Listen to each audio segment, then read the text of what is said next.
today because we are going to talk about something that I don't think a lot of artists and DJs like actively talk about, especially for a lot of these FEMME House sessions, where most of the time we're taking time to teach you all how to use things like Ableton, how to use things like live instruments, how to DJ.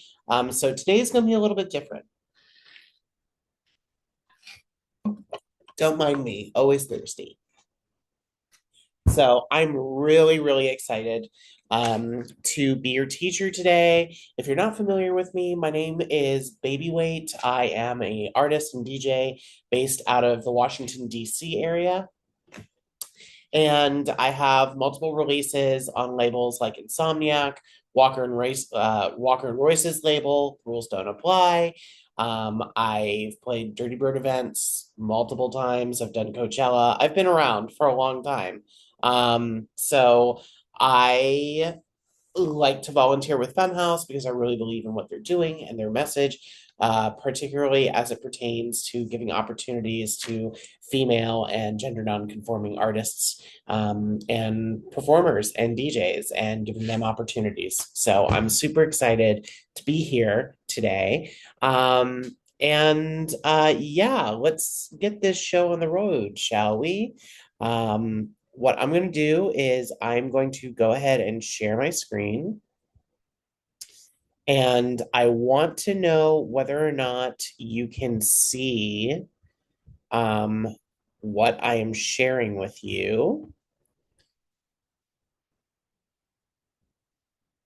Can everybody see this? Go ahead and drop a thumbs up in the chat if you can see this. Okay, cool. So we got Bird Nerd can see it. Whitney can see it. Awesome.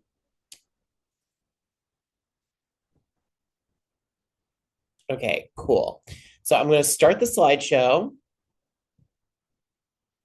and hopefully this works. We've had issues with this in the past, but I am hopeful that it won't be an issue this time.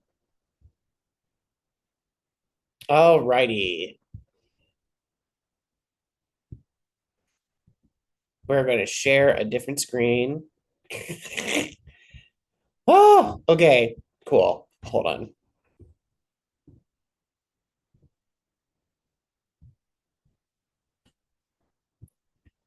There we go. Can everyone see that?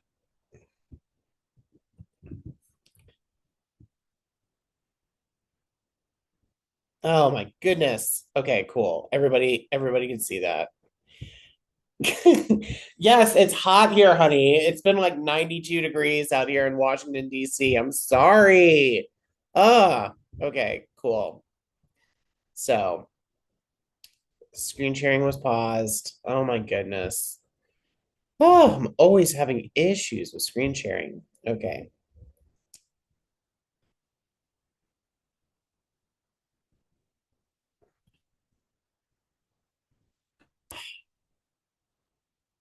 Okay, we're going to try this again. Slideshow. Okay, let's try this again, kids. Slideshow.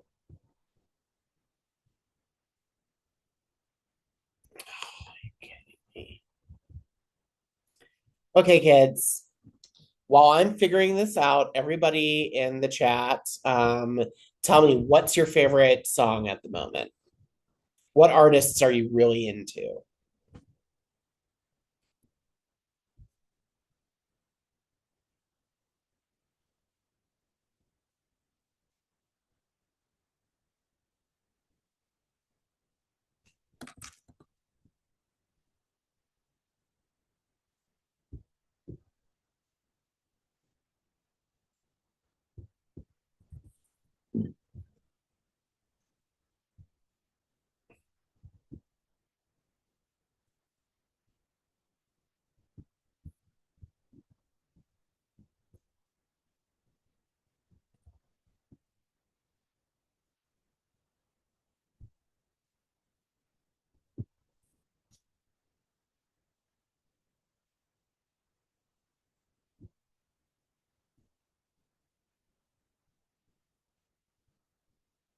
Okay. Awesome. Okay, cool. So we got Dochi, just saw Haley Williams this past weekend. Whole album is fire. Listening to Jane Remover on repeat. Love all of that. Jay Wara and the new Summit album is so good. I love the diversity that we have here in the chat, y'all. Super exciting.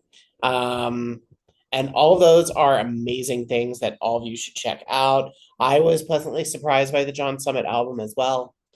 Um, just a lot of really, after that scathing resident advisor review, not entirely sure what I was getting myself into, but I actually enjoyed quite a bit of that John Summit album. All right, let's get started.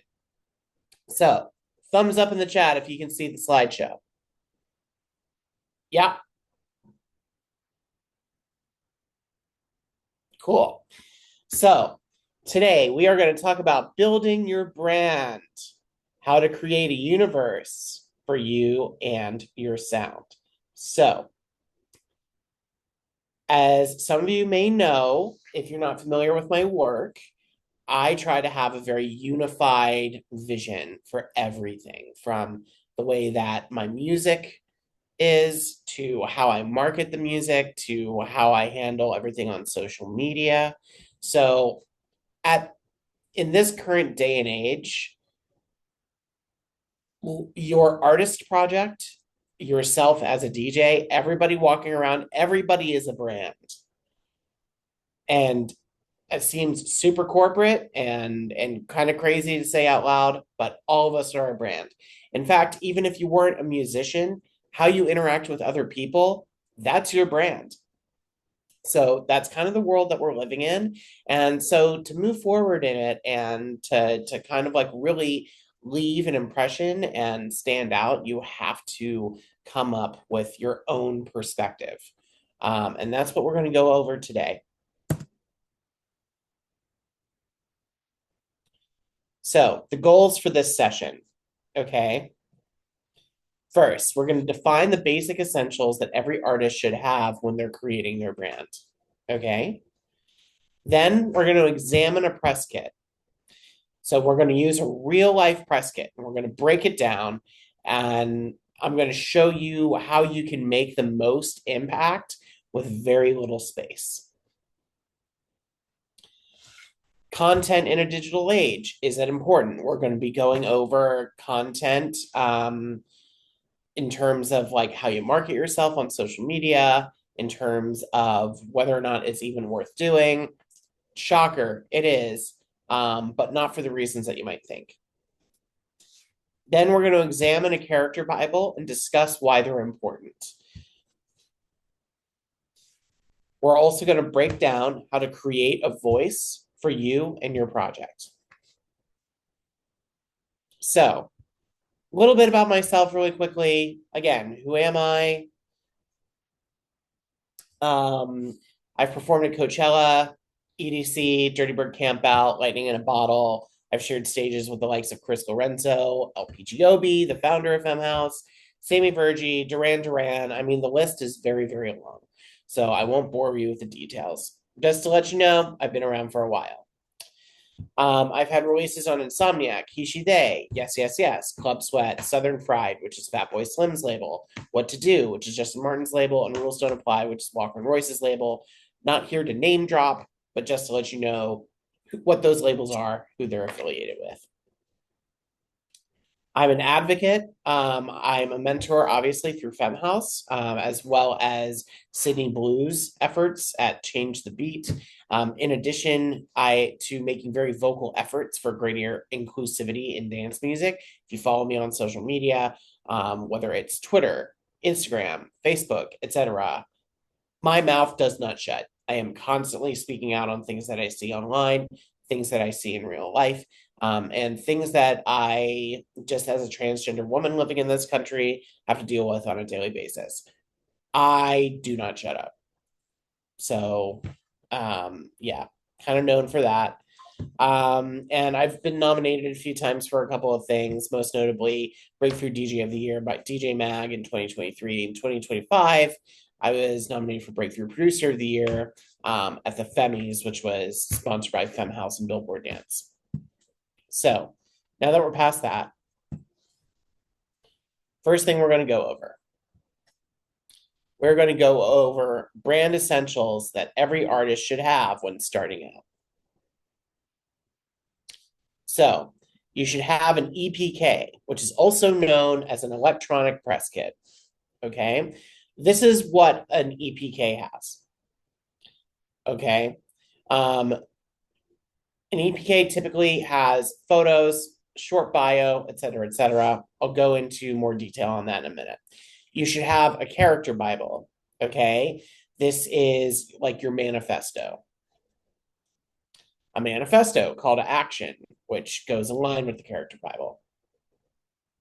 A unified social media presence. And I'll go into more detail about what that means.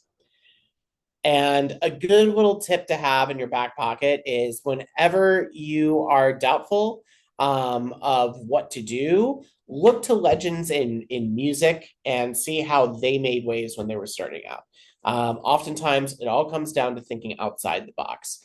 So when I say legends, I'm talking about Elton John, Lady Gaga, God, I'm blanking. The Beatles, just people that constantly put themselves out there and try to find rules to break in order to make the system work for them, not the other way around.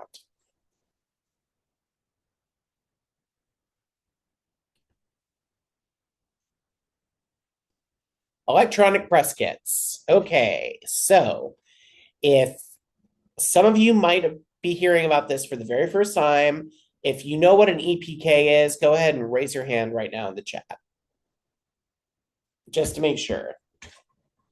Okay, so Whitney knows what an EPK is.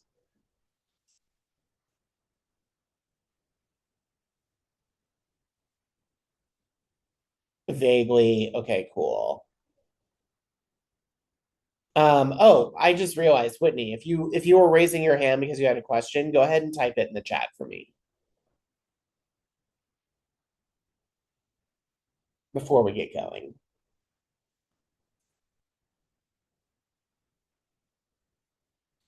Nope, sorry. Okay, cool, not a problem. All right, so an electronic press kit. These are one of your main resources for securing gigs. So when you're just starting out as a DJ or artist, one of the questions that you might have is, oh my God, how do I get booked for a show? Okay. It's a question that I get all the time from newcomers. Oh my God, when you got started out, how did you get booked for a show? Okay.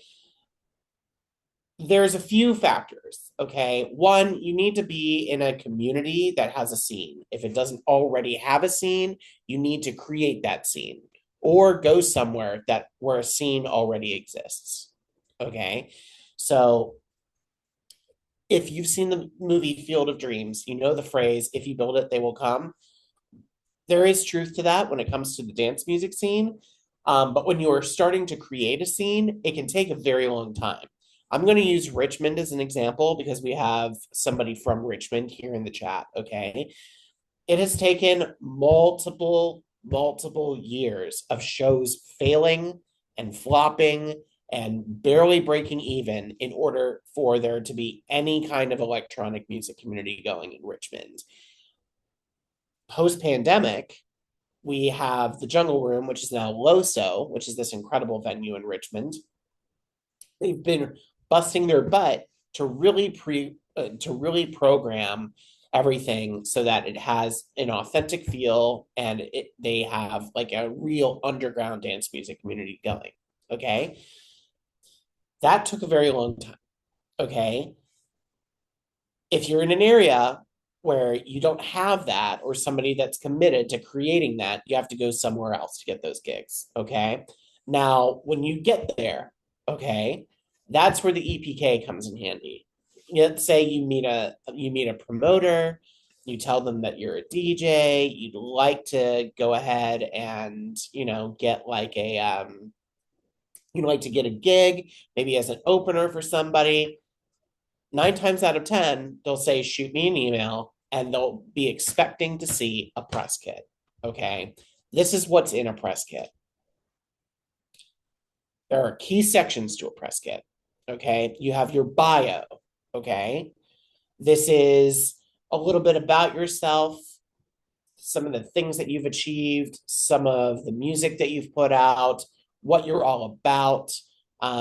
This can also coincide a little bit with your manifesto, as well as your character Bible, which we're going to go over in a minute. Okay. Ultimately, your EPK should be an extension of the universe that you're creating. So you need to give people an idea of the vibe that you bring to the club when you're playing a show, or what you're going to bring to the festival when they book you for the festival. Okay. So you have your bio, your touring history. This is a big one. Okay. If you're just starting out, obviously, you're not going to have any touring history.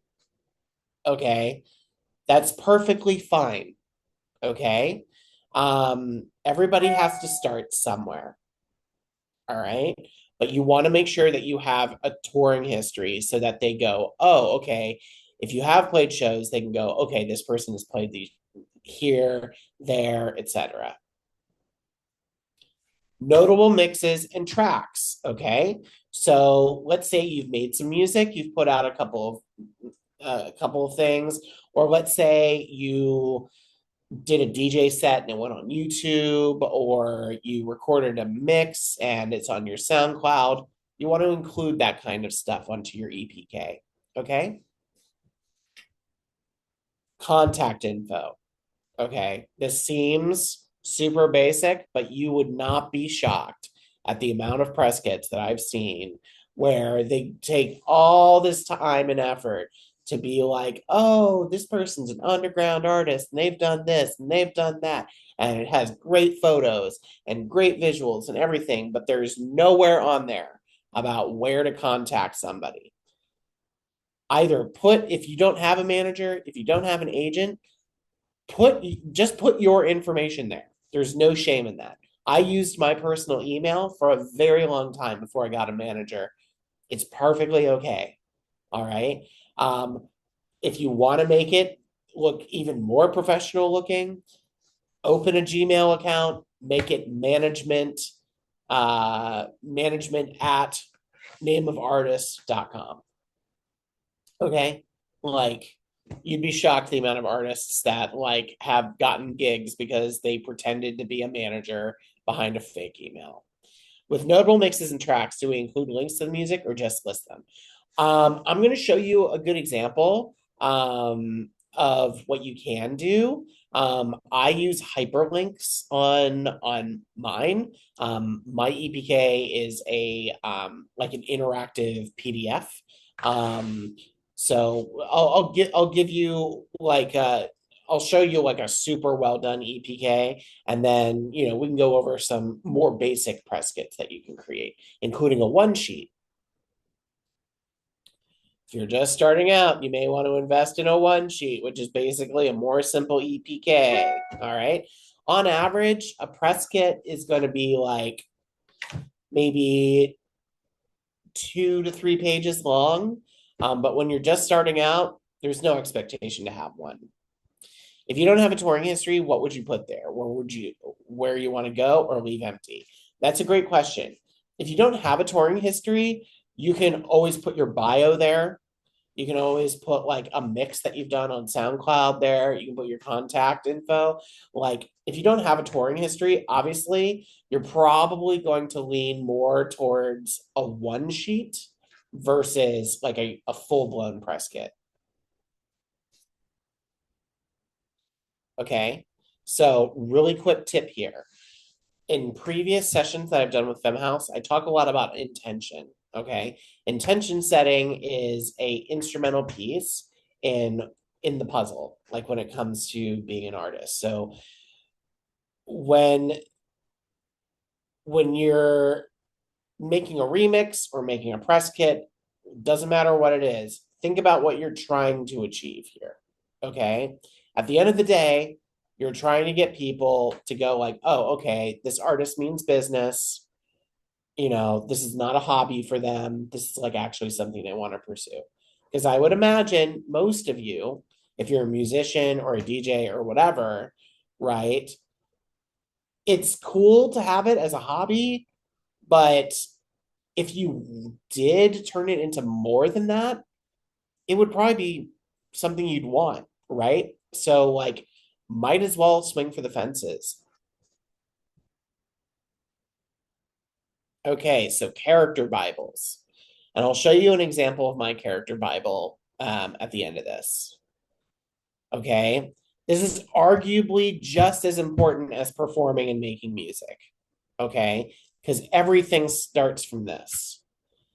Okay. The idea is to view yourself as a larger than life figure. Okay. So, like I mentioned before, think Gaga, think David Bowie, think Charlie XCX, Chapel Roan, Daft Punk, etc. Think about how they perform and how the world that they're building plays into the music that they're making. Okay. So at the end of the day, yes, I'm Kara Easter, the person. Okay. I am Babyweight, the person. But Babyweight, the artist, is something else entirely. Okay. It's like acting. Okay. Um, Not to say that you're pretending, not to say that it's fake, not to say that it's not you, okay? But if you're creating a world around yourself, then you're building something that's bigger than you, and you're ultimately trying to create community around what you're doing. All right. So this helps create intention in what you do, and it helps unify an aesthetic for your project, right? So, like the character of Charlie XCX, for example, right? With Brat, with that last album cycle that we just had, right? The aesthetic was very specific. Okay. It was like not trying very hard, but still like very specific, like in terms of the fonts they were using, in terms of the color green she was using, right? And that carried on through the entire character cycle. Album cycle. Additionally, when she was performing, she wore a very specific kind of wardrobe. She had very specific visuals. Okay. All of this plays into the character Bible. Now, a character Bible is often centered on a manifesto or a call to action. Okay. This informs creative decisions and the decisions of the people on your team. So if you have an agent, a manager, a publicist, etc., right? Ultimately, this manifesto, this call to action, it's like, what's your goal here? Okay. Are you just trying to be a DJ? Are you just trying to make music? Or are you trying to build a community? Are you trying to advocate for people? Are you trying to um, change the landscape of how visuals and music come together? Right? Like, what's your purpose? You want to have a purpose for everything. Okay. Even if the purpose is there is no purpose, if it's just chaos. Okay. If it's just chaos, that is still an intention. Okay. And so you have to kind of like think around that.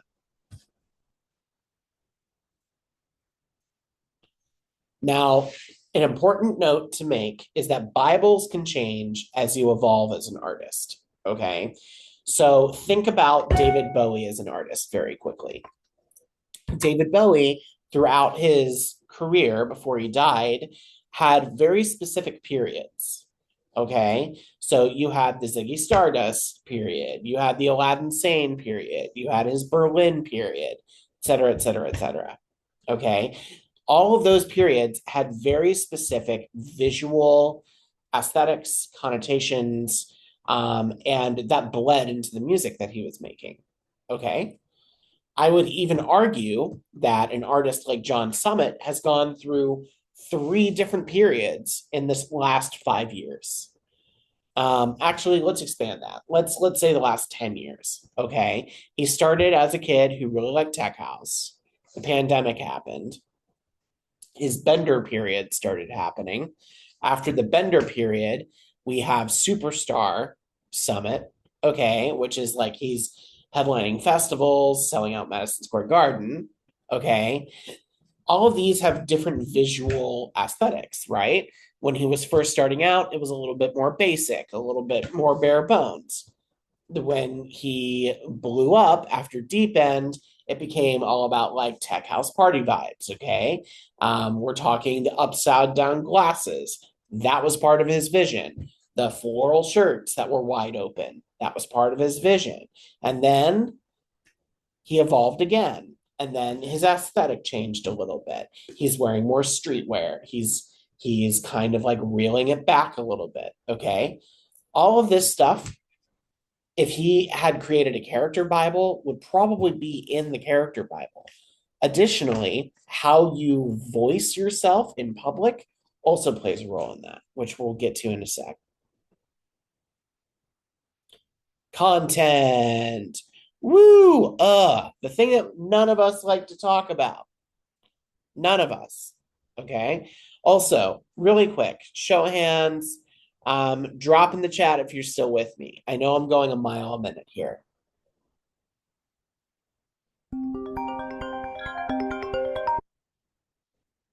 Okay, cool. Got a thumbs up. We got a heart. We got a with you. I'm taking notes. Awesome. So, content. The one thing none of us likes to talk about. The question I always like to ask myself when it comes to opening Instagram or TikTok and posting something is how do I make it interesting? Okay. Let's be real. Nobody wants to be like lip syncing to a song that they created and making 50 videos where they're lip syncing it. Like nobody is like standing in line really to, be like, oh, this is the song of the summer. Like nobody's doing that. Like, do you think Tom York from Radiohead did that in the 90s? Absolutely not. Absolutely not. So like John Summit's not doing it. Like, and he's an artist now. He's not making like videos and reels where he's like, you know, lip syncing to his songs or like doing crazy things to his songs. Like, he doesn't have to. All right. I would argue once you get to a certain point, you don't have to do that. But when you're first starting out, guess what? You kind of have to. So, the best method is to hone in on what makes you unique and channel that for the sake of authenticity. Okay. So, when I say best method is to hone in on what makes you unique and channel that for the sake of authenticity, what do you like? That's what it comes down to. What do you like? Make that your whole fucking personality. Sorry, language. Make that your whole personality. Okay. So, like, let's say you're really into, instead of taking photos on your phone, you're really into taking pictures on a disposable camera. Okay, cool. So sounds like to me what you need to be posting on your social media are the photos from these disposable cameras. Um, let's say you're really into collecting rare vinyl. Okay, cool. Sounds like you need to become a vinyl expert on your social media and like show people your collection and like like get weird about it and get like really nerdy about it. Like make stuff that you care about. Don't pay attention to what other people are doing. Do what you want to do. Okay. But at the end of the day, everybody's got to make content nowadays. Like, unless you are a massive artist. So, if you're going to make it, at least make it something you care about. Okay. It needs to be a unified front on socials. What does that mean? Okay. It means it needs to be in your voice. Okay. So if saying something like, oh, Project Low is next weekend, I'm playing this stage, buy your tickets now, right? If that doesn't sound like that's in your voice, then don't put that down on the caption. Okay. Like, rewrite it. make it your own. Okay. Like if you have a tendency to be like a little bit of a silly goose, be a silly goose. If you're super like, enigmatic about everything and you don't share very much and you want to be a bit of a mystery, that's cool too. Have everything be like emojis or like, like a non sequitur or whatever. Regardless, make it in your voice. Okay. Additionally, you need to be easy to track. Okay. So if you currently have a different username for SoundCloud, a different username for Twitter, a different username for Instagram, a different username for TikTok, i.e., let's say in my case, right? I was at Babyweight Music on Twitter, um, Babyweight Rocks on Instagram, Babyweight likes feet on SoundCloud, right? Those are all different handles. It's not easy to track. So make yourself easy to track. Pick a username and use that for every single thing you do. Okay. Um, Even if it's just like a weird thing, like let's say Joaquim. Okay. Let's say Joaquim needs a username that's um like like as even if it was like Joaquim likes potato chips. It's like, okay, great. Then that means whenever somebody sees Joaquim likes potato chips, whether it's on Twitter, Instagram, whatever, everybody knows that's Joaquim. Okay. So you need to be unified on all socials. Okay. When in doubt, go back to your Bible/manifesto to help inform you whether it fits the universe you're trying to build. So you have these documents, okay? It's like your mood board, it's your Pinterest board, all right? It has all the things you care about, all the things that you want to put in your music, and the message that you want to send out to people. Cool. If the content doesn't match that, then don't make the content. Period. It's that simple. Okay. So, you know, like in a world where it's like a lot of people are just throwing stuff at the wall and seeing what sticks, I don't see value in that. Okay. Much, in my opinion, I think it is a much stronger move to be like, okay, this is how I envision myself. This is how I envision my art. This is what I want to do. So everything I do is going to have that kind of vibe to it. Don't force it. Enough said. Okay. Really quick tip here. Content can be art, but not all art is content. Okay. So do what feels right. Okay. So, like, if it, yeah, I feel like that's self explanatory. So I'm just going to leave that at that. Content can be art, but not all art is content. Anybody have questions before we move to the next slide?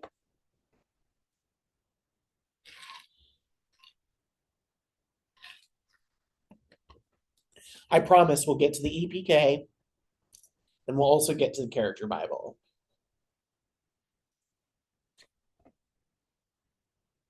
All right, cool. If we have no questions, I'm going to keep going. So look at this photo of me. Look how cute it is.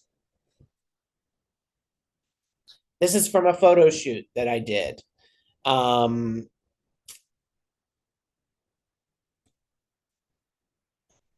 Press photos, okay? These are the most seen visual aids you will have to tune people into who you are, okay? On social media, Spotify, etc. Basically, wherever you have a profile, wherever your music is, wherever people can stream you, whatever. Okay. Your press photo is one of the first things people are going to see. So you need to give people kind of an idea as to what they're getting themselves into. Okay. So like for this, okay, the idea was like here I am in an outfit that I wear a lot when I'm DJing. Okay. Just being like a chaotic, slutty trans girl in LA in the mood for a hot dog. Okay. But like my vibe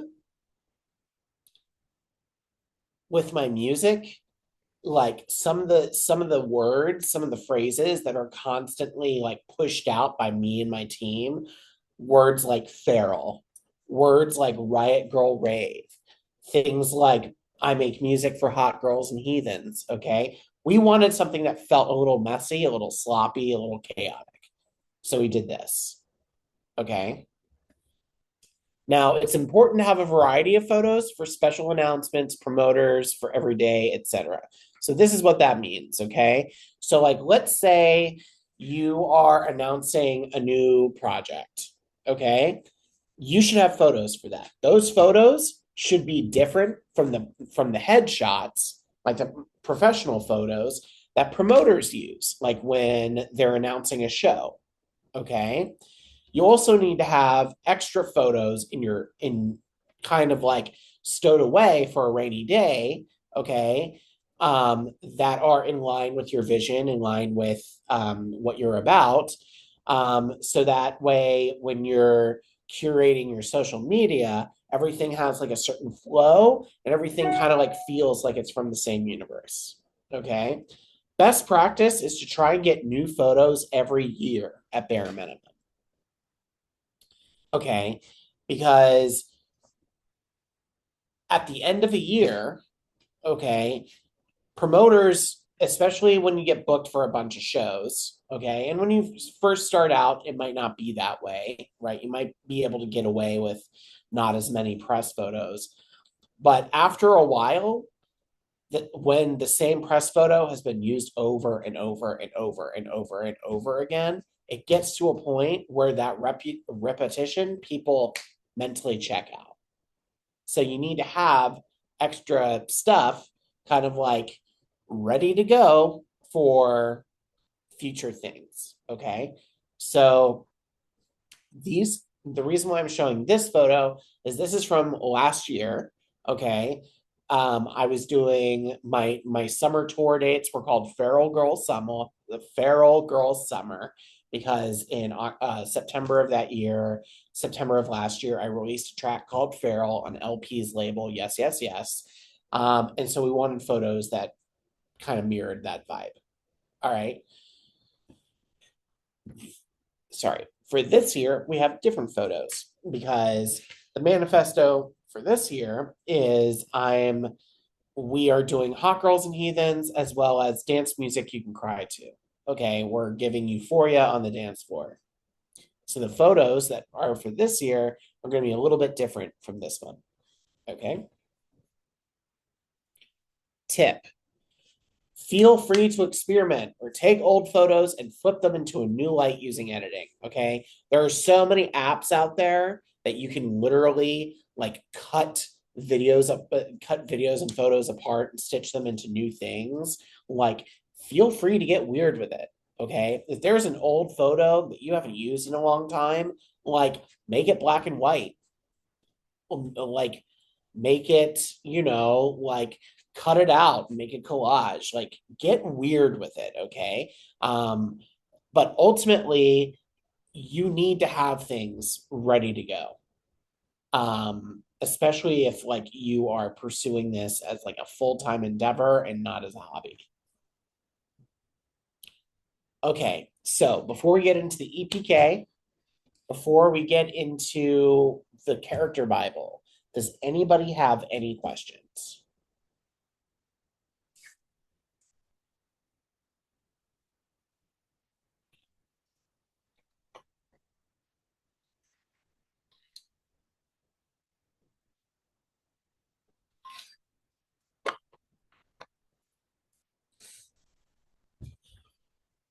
All right. Then I'm going to stop sharing this really quickly. And we are going to move on.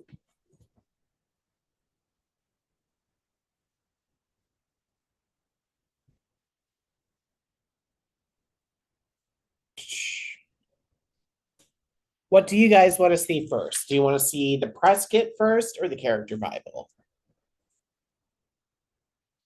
We'll do a show of hands. EPK. We have one for EPK. We got another for EPK. There's 10 of you. So three for EPK, one for character Bible. Okay.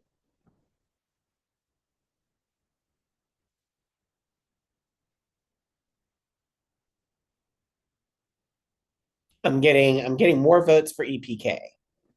So we'll do the EPK first, then character Bible. So,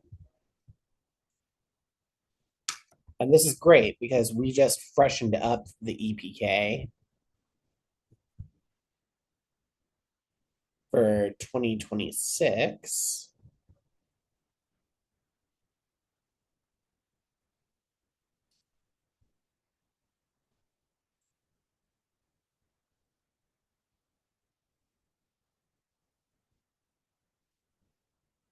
All right.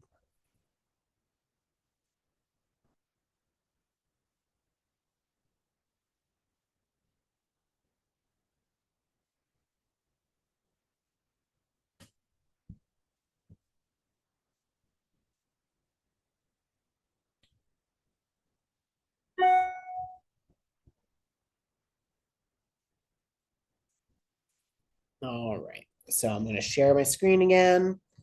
And then just like last time, I want you to tell me if you can see it. And I'm actually going to take myself out of this so that it's not blocking anything. Can everybody see this? Okay, cool. So I've been doing this for a while. Okay. I started DJing in 2011. All right. We are now in 2026. My EPK is going to look a lot different than somebody who's just starting out. All right. That's perfectly fine. So I'm going to show you my EPK and then I'm going to show you a press kit of someone else who I helped create their EPK for them. All right. That maybe has a little less. All right. Again, we are, it's perfectly fine to not have a ton of stuff under your belt when you're first starting out. The point of the matter is that you're taking the initiative to do the thing so that when you have the opportunity and somebody reaches out and says like, yeah, I want to book you, you have something to show them. Okay. This goes alongside your um this goes alongside your manifesto. Okay. They should be mirrors of one another. Okay. You ultimately want to give people the same vibe through your press kit that you give people when they look at your character Bible. Okay. So for here, for example, we have the brand new baby weight logo. We have my management, my agent here, and then down here at the bottom, it says, please click through or download PDF for hyperlinks. Okay. So a little bit of a call to action to get people to like look at more stuff. Is everybody with me?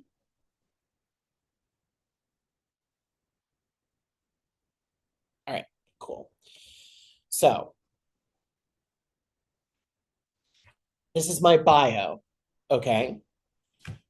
So it's kind of a landing page. All right. I'm giving people a little bit to sink their teeth into, especially if it's a promoter that's not familiar with my work. Okay. Um, you have some information about me, the fact that I'm from DC, um, some like buzzwords, like the fact that I have a genre bending sound. I'm known for my dynamic DJ sets. Um, some cosigns from some famous artists that I've played with or who have been vocal about my work. So like the Blessed Madonna, Walker and Royce, LPGOB, et cetera, et cetera, et cetera, et cetera. Okay. And then also listing some of the festivals I've done: Coachella, EDC, South by Southwest. Okay. Additionally, okay, put some things that are career highlights in here, right? Like the fact that I did a mix for Mixmag 5 years ago, which was like an artist to watch type mix, where I was part of their Impact series. They did an interview, and then a little pull quote from that, talking a little bit about a couple of releases that I've done, like House Princess, which was on Insomniac Records, which was a FEMME House compilation, how that track was featured in a Pride campaign for Calvin Klein, the DJ Mag stuff, um, some information about Slay for Me, which was, got cosigns from Defected, Ministry of Sound, and BBC Radio 1. Okay. And then, going into some of the stuff that's happened in the last year or so. Okay. Ultimately, it seems pretty simple, right? But you want your biography to kind of be like, you know, uh, I hate to use the phrase an obituary, right? But you want to have like kind of like a chronological breakdown of maybe things that you've done or things that you're proud of. If you don't have a lot to go off of, it's perfectly fine to have a shorter bio and to just like give people a little bit about what you're about, right? So like let's say you're just starting out and you're an artist in New York, okay? You would say like, you know, Brooklyn-based artist so and so is is out here like kicking ass and taking names. And then you would say something along the lines of, what your sound is like, what you're inspired by, what you try to channel when you're performing as an artist. And then, yeah, you just kind of like keep it short, keep it sweet, keep it simple. But ultimately, you want to give people a little bit to sink their teeth into, which is why when you're first starting out, you're going to have one sheet, not a 4-page EPK like mine, which brings me to the next thing. Slide number 3. So, touring history. Okay. My EPK has broken it down between venues and festivals I've played. Okay. So we have all the venues that I've played. Okay. Along with the individual city. Okay. So you'll notice like all the venues that I played in my hometown of DC are listed. Same thing with LA, San Francisco, San Diego, et cetera, et cetera, et cetera. Okay. And then for festivals, just keeping it simple: this festival, this festival, this festival. People don't need to know where those festivals are.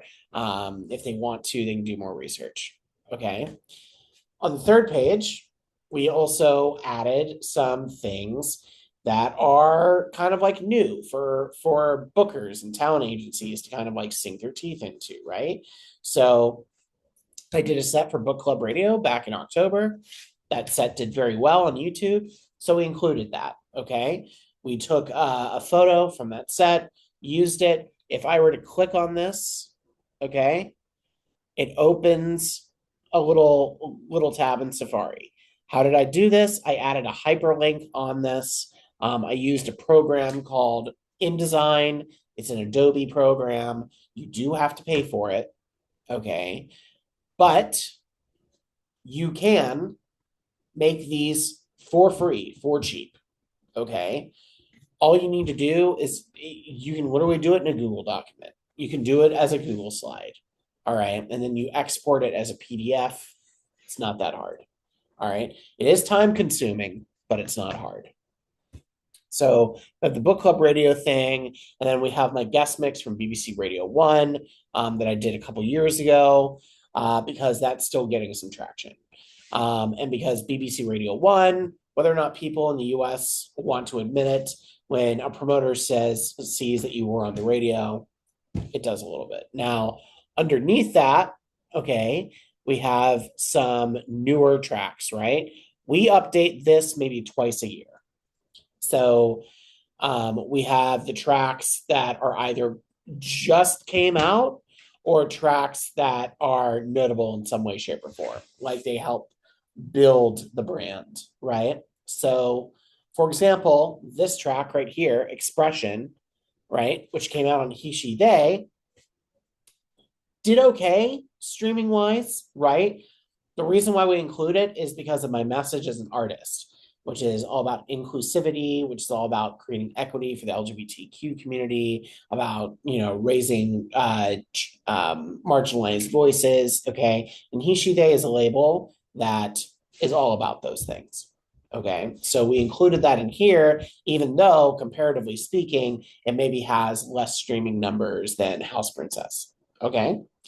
And then you'll also notice when you release a track, sometimes you get these things called feedback sheets, right? And it's all the artists that have downloaded your song or left feedback, right? So on here, just as like a little addition, underneath each of the individual tracks, which again, if you click on it, will open a link, right, to that song. We included support from specific artists. So like the fact that Sundown was supported by Odd Mob, the fact that Farrell was supported by Vanessa, et cetera, et cetera. And then obviously to spell it out for people, you put click artwork to stream. And then the last photo, right? This is a photo that was taken at Dirty Bird Campin back in September. So it's a newer photo. We chose to do a performance photo versus a press photo for this because of the message that's on the shirt, but also because this is kind of like my current aesthetic with the body chain going across, the dark lipstick, etc. Okay, so like we're creating a story, we're carrying that story through everything that we're doing. Additionally, you'll notice this was in the slideshow, but it's also in my EPK. This is like a little character drawing of the like my alter ego, like the feral baby weight. Um, and this was inspired by like old comic books like Archie, which like I'm really into that type of stuff. So we decided to throw that in there to give it like a little bit more of an authentic edge. It's a little bit different than another baby weight logo in the EPK. And then we added like some photo filters and stuff on here to make it a little bit more filmic feeling because everything we're doing is about cinema. Now that you've seen this press kit, okay, I'm going to show you a press kit that has a little less information, okay, but still accomplishes a very similar message. All right. So we are going to close that. And then we're going to open this EPK that I did for my friend Blind Stairs. Is everyone on board so far? Does anyone have any questions? Just want to make sure I'm not leaving anyone out in the dust. Okay, cool.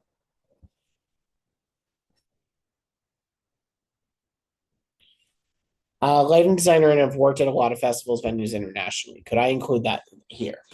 Um, that's a good question. I would say that's not, if you have done lighting design work, okay. If you've done lighting design work, um, that's maybe something you would include in your bio. It's not something that you would want to include in your touring history as an artist, right? So, like, you could in your bio just be like with a background as a lighting designer who has worked at notable festivals and venues such as et cetera, et cetera, et cetera, et cetera. So and so artist uses that to help create an atmosphere that is very specific to their their experiences. And you can go into like how you use your lighting design brain to inform your musician DJ brain, if that makes any sense. I would not include that stuff as like performance history. As a musician with other bands, but not the solo thing I'm doing now.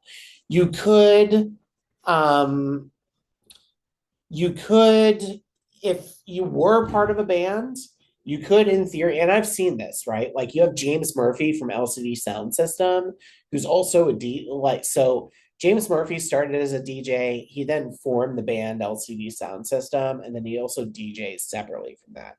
What you could do is you could have the name of your artist, the name of your solo project, and then in parentheses underneath that, you could put of insert band name here. And then in your bio, sorry, in your bio, you would say, you would talk a little bit about being a part of that band and how it's informed your process as a solo artist. Does that make sense? Um, should things you've done but are not really interested in doing, like car shows, weddings, etc., be included? I mean, I would say no. Um, because you have to like know your audience, right? Like if you were applying for a job, say at McDonald's, right? And you just want to be the best fry cook that McDonald's has ever seen, right? Um, you wouldn't want to put stuff like be like, oh yeah, I am so good at being a fry cook. Especially at this one time when I worked at a petting zoo. Like, that being said, if you wanted to create a separate press kit specifically to target things like weddings or special corporate events, etc., you could create a separate press kit or a one sheet where you could list like kind of like a resume where you could include some photos of you doing your work, a little bit of information about yourself, and then included in that, you could be like, I did this wedding, this wedding, this wedding. And then you could have like, let's say, pull quotes from those people that you did their wedding for. And it could be like, oh my God, Emily, Emily really brought the vibe to our wedding reception as one person, et cetera, et cetera, et cetera. And then you could use that instead of listing like venues you've performed or whatever. Um, kind of like a thing where it's like real feedback from real people, if that makes any sense. All right. I'm going to show you really quick what a shorter press kit might look like. Um, so I did this for my friend who is a artist based here in DC, but he also um, he's primarily a promoter. So like he works as part of like a collective. He opens for a bunch of shows, but really hasn't played outside of DC a bunch. Okay. So I'll show you what I did for him just so you have like a little bit of an understanding. And then also show you his first press kit, which is a little bit shorter. So you can kind of compare and contrast the two. All right, let's do this. I'm gonna share my screen. I'm gonna share the Blind Stairs EPK. So this is the 2026 EPK, not his original EPK. Let me know if you can see it.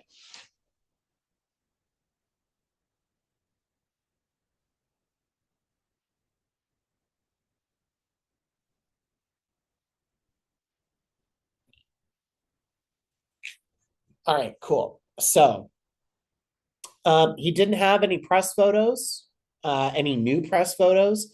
So not gonna lie to you, I ripped this from his Instagram, did some work in Photoshop to remove the background, put them against a black background, added some grain, added a color filter to it. Boom, new press photo.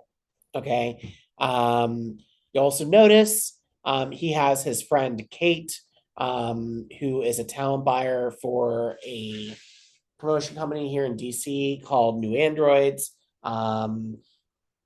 Because he's part of this New Androids collective, Kate volunteered to be his point of contact.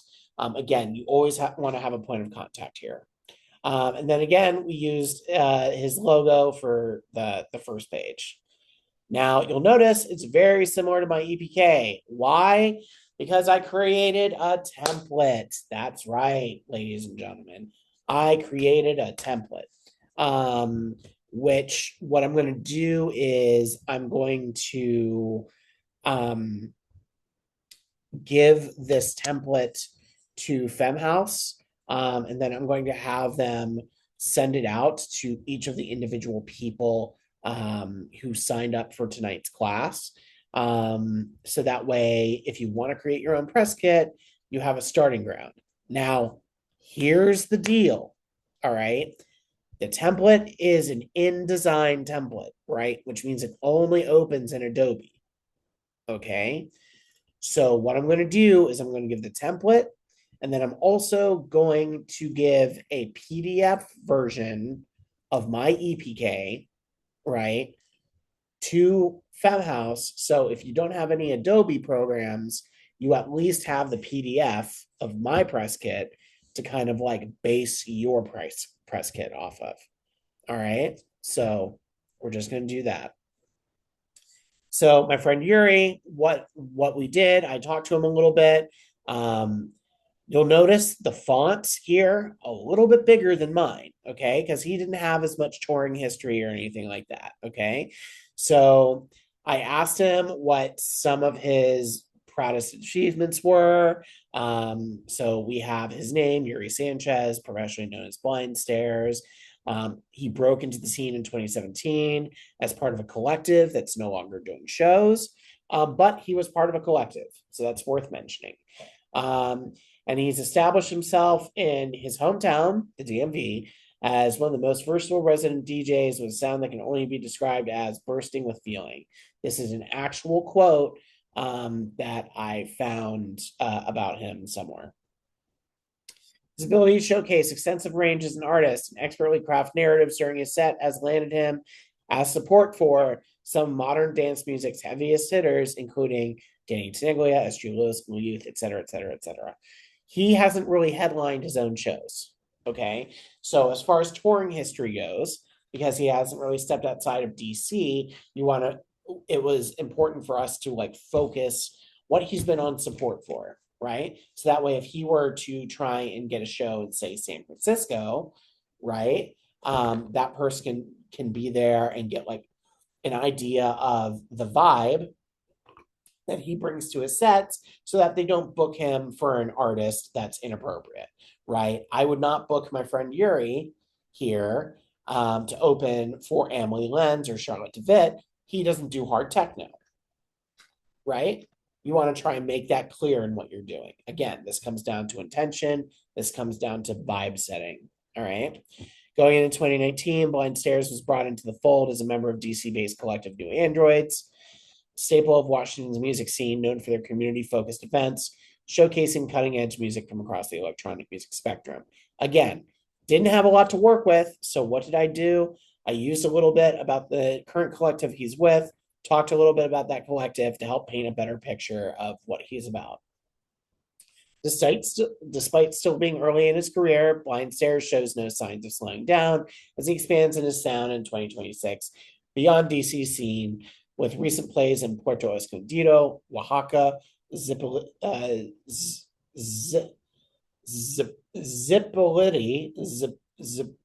Zippolite? Is that? I am so white. I am so sorry. As well as original music on the horizon. Okay, so bit of a shorter bio than mine. Okay, but we filled the space. We gave people a pretty good understanding of what kind of music he makes, what he's about, some of the things that he's done. Okay, notable shows. Okay, so You'll notice on my EPK, I had venues and festivals. Okay.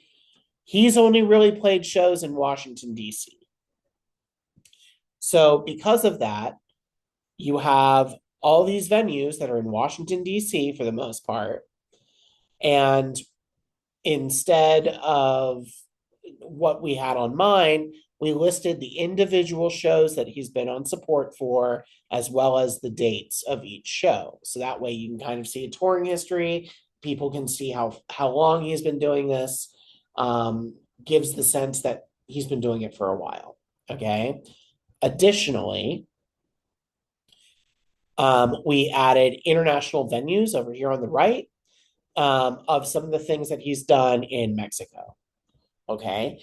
To kind of like make it clear to people that, like, yes, he primarily plays mostly in Washington, D.C., but he's looking to expand outside of that.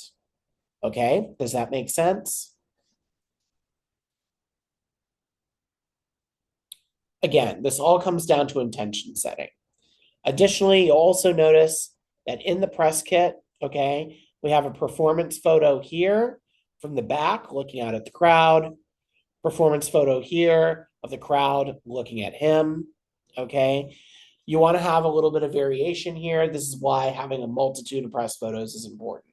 So you can give people like different things to look at. Now, we added a now playing section for him because he had a couple of things, right?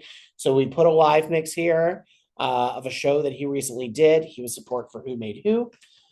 We put the logo of the venue where it was recorded, which was this warehouse. Said it was recorded live. That way it gives promoters the idea that, like, okay, this is somebody who like records their sets, is very interested in, like, you know, kind of like building a sense of momentum.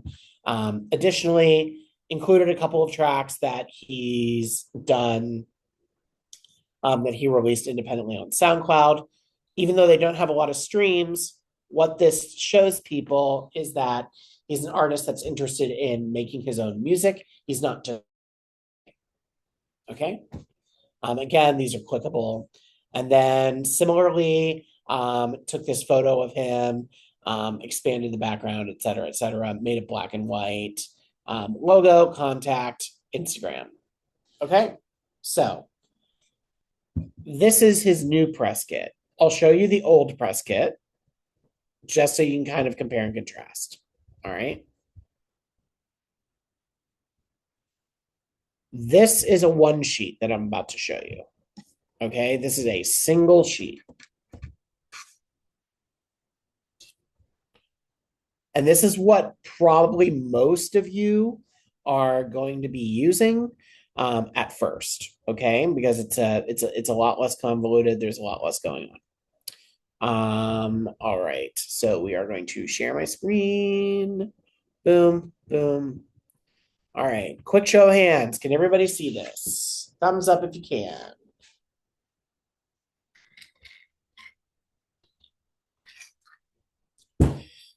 Okay. So, really quickly, in the chat, what differences, aside from length, can you see between this one sheet and the new EPK? I want you guys to take a second and type your responses into the chat.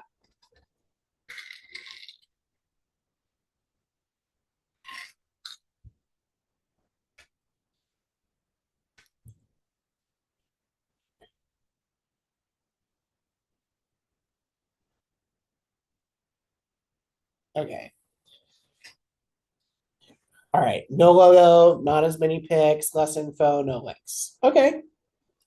All very obvious kind of things, right? Cool. So this one sheet is very minimal. It's very straight to the point. Okay. Venues that he's played. Okay. Acts that he's supported. Upcoming events that he has. This is a little outdated. Okay. So, like, upcoming things that he has on the schedule. And a very short bio. Okay. Now, notice how to make it seem more expansive, okay, we took this smaller bio and expanded it out, which, by the way, every artist should have a short bio and a long bio. All right. One that's a little more in depth, and then one that's like very basic. Okay. Um, but most of you, this this is kind of the vibe that you're going to start off with, right?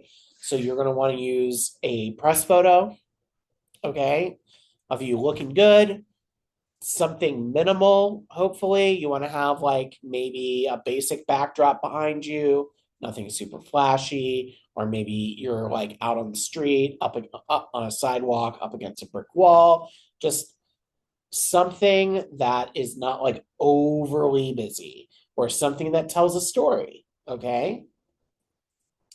Additionally, you're going to have your bio. Okay. If you have played any shows, you're going to include those. All right.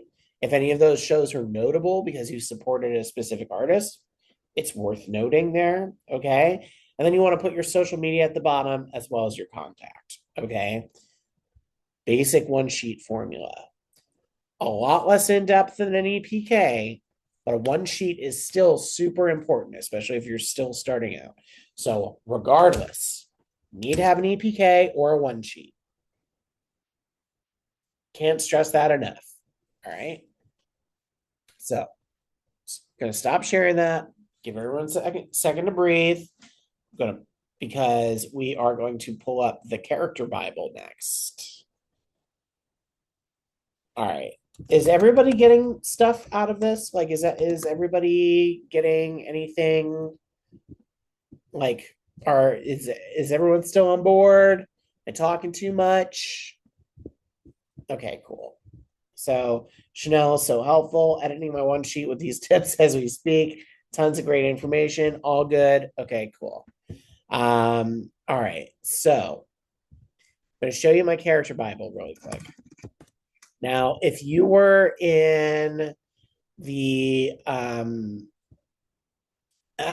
everything you've ever wanted to ask baby weight um live stream maybe 2 months ago, then you might have seen this, okay?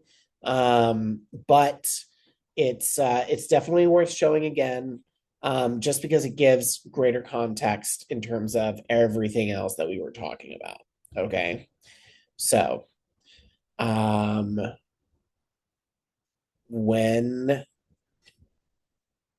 I'm going to share this over the shoulder. I'm gonna make myself teeny tiny. Okay.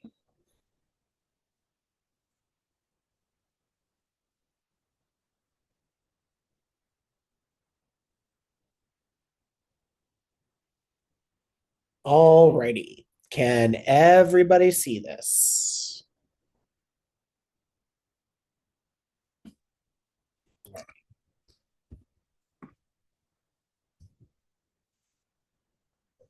All right. Cool. So, character Bible. All right. Mine's a little bit more in depth than other people. All right. I am sorry. Okay. Because I'm crazy. A year or two ago, I had a conversation with my manager. I'm really into professional wrestling. He said we should start thinking about you as the performer versus you as the person, so that we can kind of get behind um, the message that your music is trying to do and might actually help your creativity start flowing. All right. Guess what? Since then, all gas, no brakes, baby. Okay. So, the character Bible, this is all about intention setting. This is mood board. This is manifesto. This dictates every single thing that we do with the brand. Okay. Um, so visual aesthetics. Okay. This is your mood board. All right. We have all these photos, okay, of like various vibes that I want people listening to my music or people going to my shows or seeing me perform or seeing my social media, like aesthetics, like these, this is the type of vibe I want people to feel when they are experiencing anything that has the word baby weight attached to it. Okay. So, like, this kind of like grainy, like house party gone wild vibe, right? We have like a little bit of Chapel Roan on the left. We have, Jules from Euphoria down here. And then we have, my, kind of like me with like a 90s font and stuff on the right. Okay. So our visual aesthetic going forward, told my team we're going to do bold fonts that feel vintage or nostalgic. Um, we're only going to use italics if we need to emphasize something. And then I also provided a Dropbox with every single font that I like. Okay. So that way, promoters, um, record labels that we sign music to, et cetera, et cetera, et cetera, they have an understanding of what my visual language is. Okay.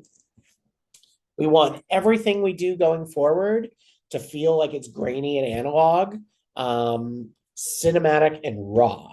Okay. So we want everything visually to feel like you're watching a movie. Okay. I call this aesthetic dreamy sleaze. Okay. So it's indie rock sensibilities mixed with the feeling of like underground raves and house parties. All right. Think Death Cab for Cutie, but make it dance music. We want to catch people in the feels, but we also want to make it, make people feel like it's okay to dance. All right. This is, I describe this as a mix of raw energy with a hazy 2000s dreaminess. We're talking playful rebellion, stylish, heartfelt messiness, skinned knees and champagne, like diamonds and cheeseburgers, like chaotic opposites that somehow work together. Contrast, basically. And we do this now. Everything on social media and everything that we do has like a feeling of mixed media to it. So we're doing Polaroid photos. We're like handwriting things and scanning them on Xeroxes. We're doing like actual artwork, things that feel campy. The only exception to any of these rules is when we do something that's inspired by pop culture. So, for example, we did a series of shows last March in 2025. Because I was in the Pacific Northwest, we made it look like the opening scene from Twin Peaks. We used the same font that Twin Peaks use, the same colors. We put my head floating in the sky like Laura Palmer. Like, so the only time that we step away from this visual aesthetic is if we're doing something that references something else. Does this make sense? Is everybody on board so far?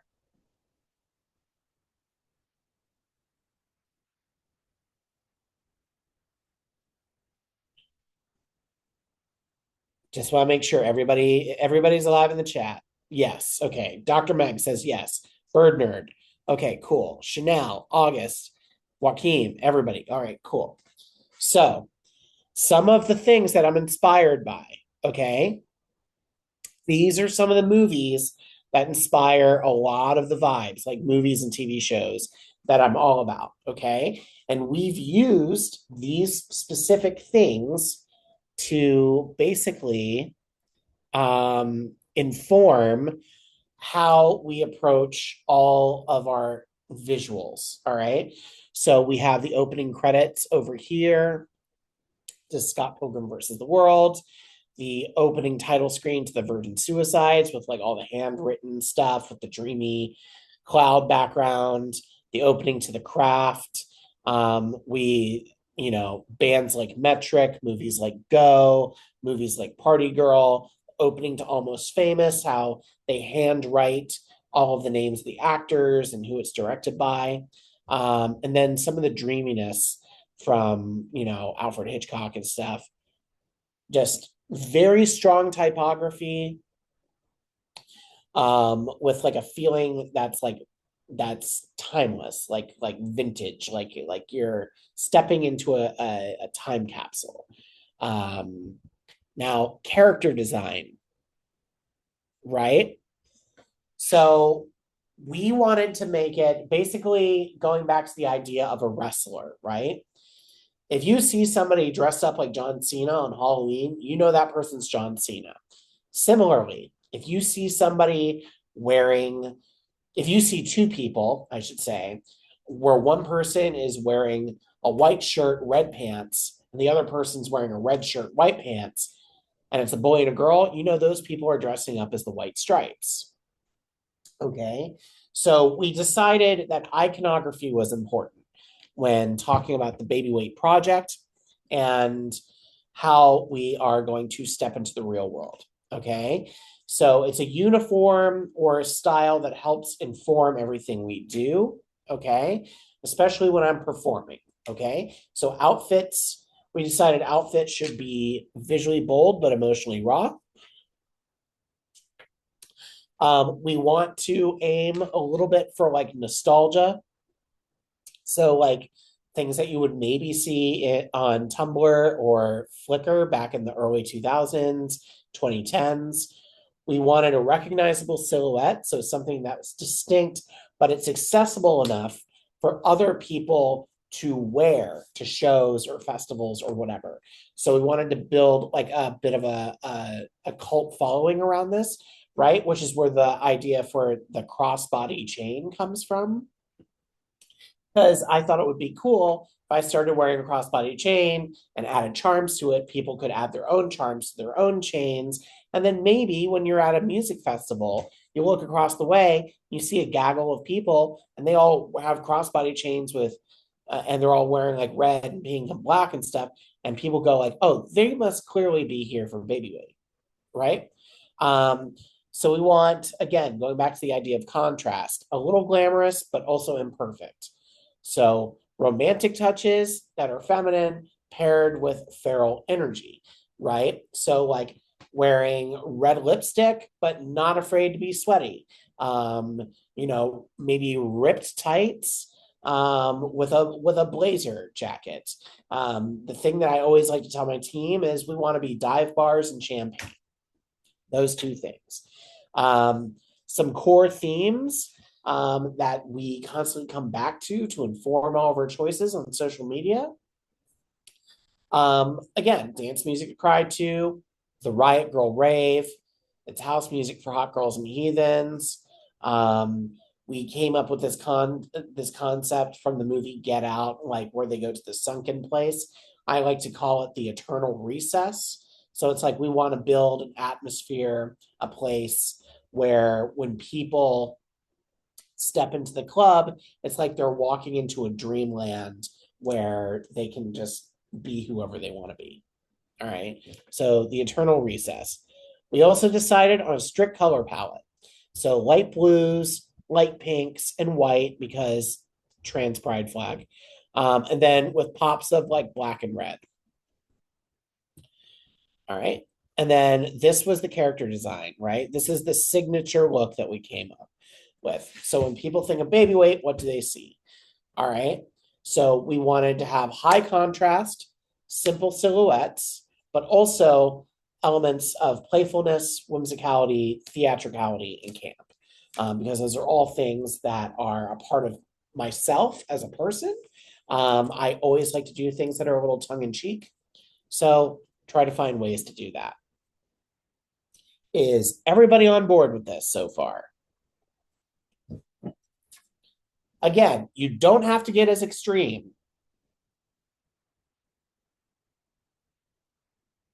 You don't have to go as crazy as this, right? But ultimately, you do want to have like a crystal clear idea of like rules and guidelines that you use when you're putting your project out there into the world. Somebody asked, what is the audience for the EPK versus the character Bible? Great idea. The audience for an EPK is primarily talent buyers and club promoters. Okay. So, like the people that are booking you for the show. The audience for the character Bible is for you and your team.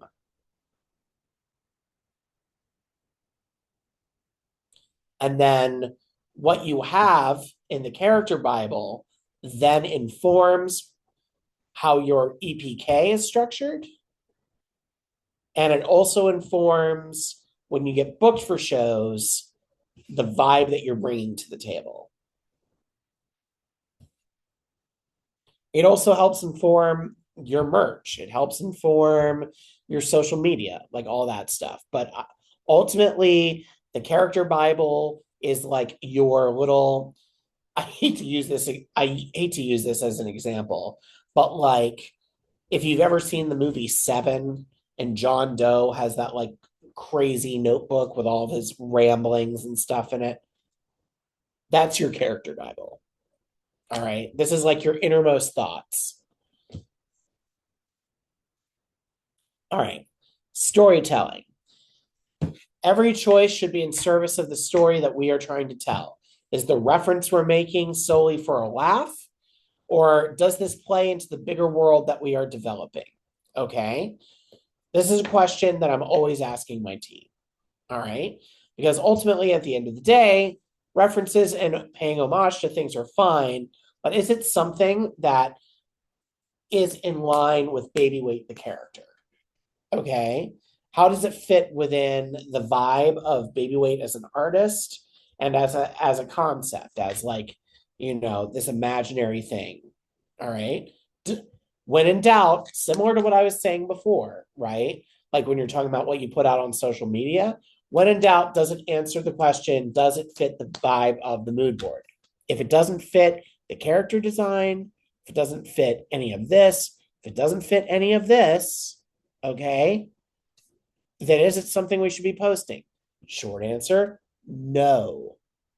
However, if it's something that is that can be molded into your voice, maybe it's worth it. Okay. So the manifesto. Okay. This is part of the manifesto I wrote. Okay. Where it's basically like everything I stand for. Heavyweight Manifesto. Okay. Who is she? She's the freaky indie club girl, got kicked out of prom, so she started her own party in her head. Okay. This was the basic kernel of the idea that has now evolved into everything else. Okay. So I actually wrote out, and I'll share this with you so you can write out your own. Okay. Come out with your own manifesto. Who in the fuck is Babyweight? She is everything. Underline. She is camp. She's real and authentic. She's dance music to cry to, music that makes people feel cathartic, free, in tune with themselves, and as part of something bigger than themselves. Music that makes people feel seen. She is community. She is indie. She is alternative. She is for the people. She's a little rough around the edges, but she's got a heart of gold. She is music with no limits. She zigs when the world wants her to zag. She's a little vintage, but she's never outdated. She is that girl. Most importantly, not afraid to be herself. An amalgamation of influences, whether it's a love of pop culture, the music from her childhood in the back of a car, or blacked out in the back of a dorm room, or the countless nights surrounded by her chosen family in a dark room, sweating until the sun comes out. It's a night out with your best friends and the whole world and thinking that everything is full of endless possibilities. It's about capturing that time or that feeling where not giving a shit was easy. It's a world where outsiders have a home. This is part of a very long manifesto that I wrote. Okay. Ultimately, you should have the same type of like laser focus when it comes to what your artist project is about. What do you have to say? That's what this is all about. Give me 2 seconds because I need to grab my laptop charger. I will be right back. In the meantime, I want you to drop in the chat um, 3 things that you really care about. I'll be right back.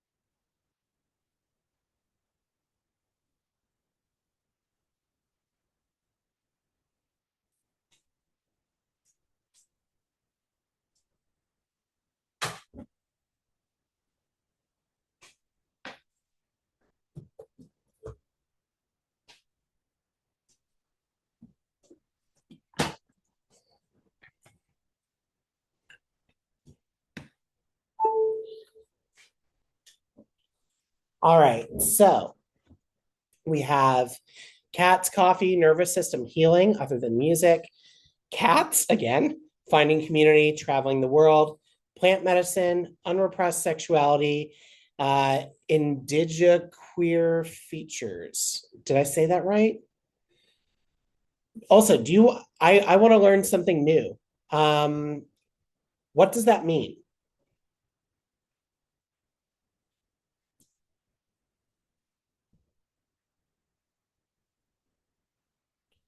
Okay, Indigenous queer futures. I've never heard that term before. Nature, honesty, working hard, authenticity, creativity, and growth. Okay. So when you're creating your manifesto, when you're creating your oh, I learned you learn something new every day. I love that. I actually just learned last year what flinta meant, and I've been using that phrase a lot too. So yeah, we're out here. Love the new terminology. Love that.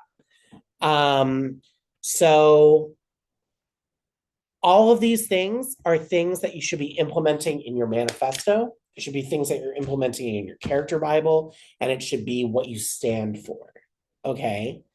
So everything that you do, I would say if those are the 3 things that you care about the most, you should use those as your launching off point to create a message or something to stand for when you're creating music, when you're talking about your project, and when you're creating anything to promote that. So this is the last bit of my character Bible. All right. Storytelling continued.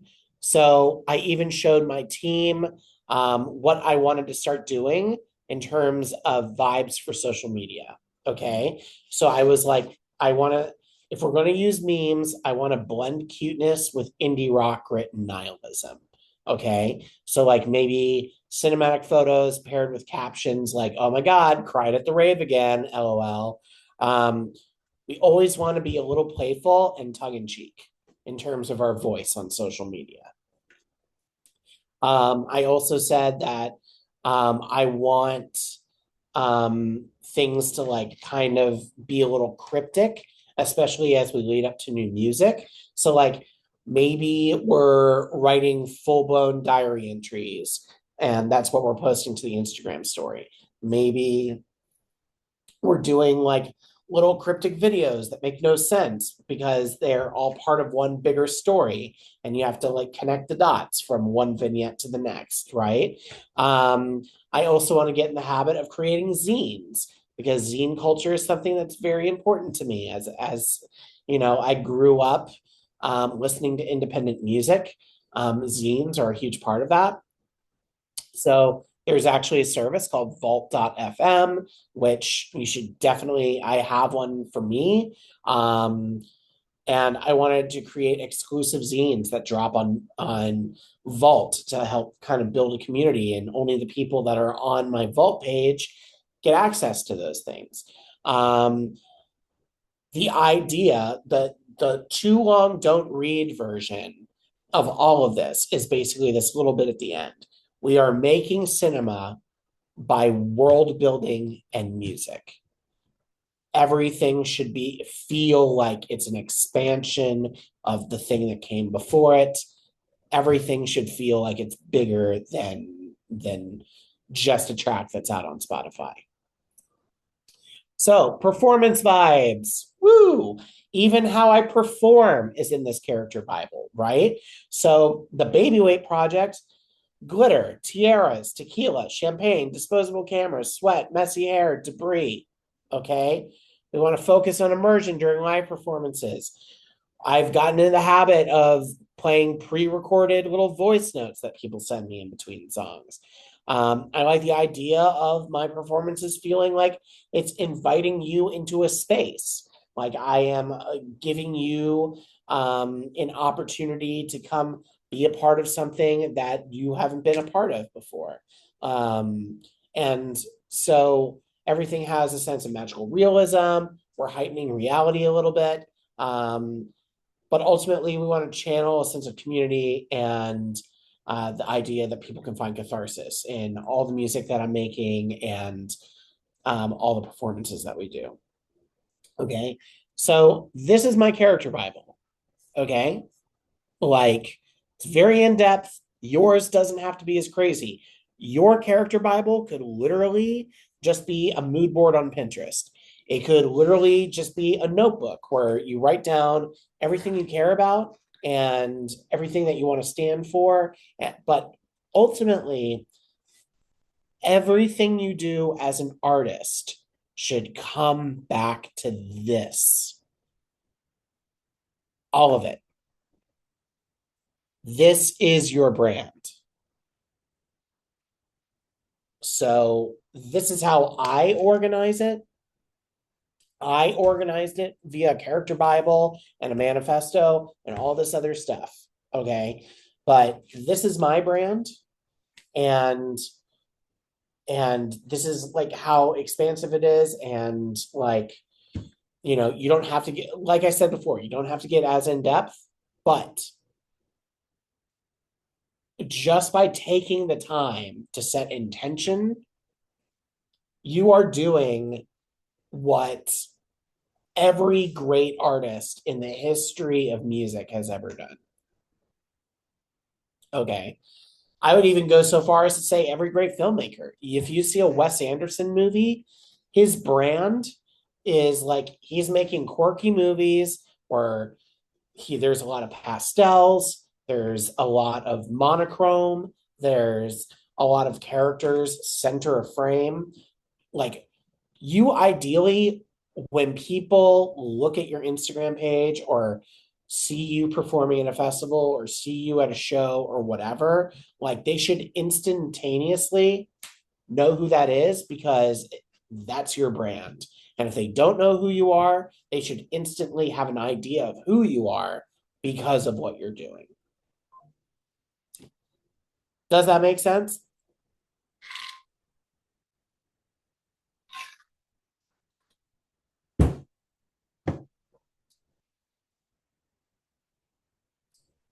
I hope I haven't bored everybody to death.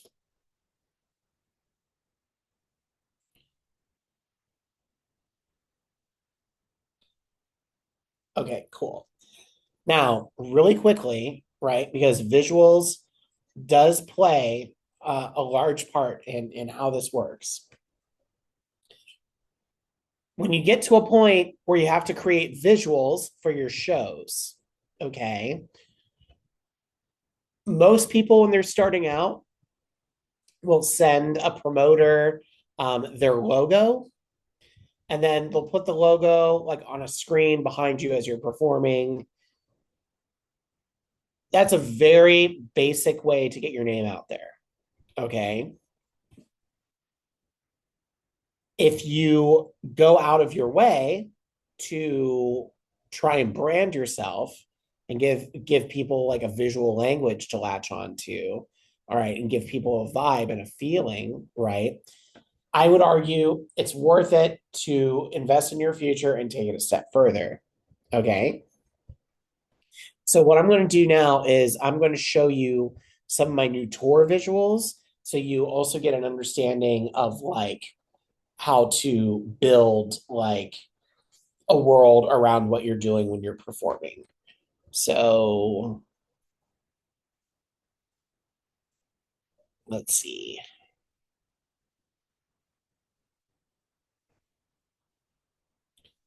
And again, it's totally fine to evolve over time, right? Like nobody's asking you to um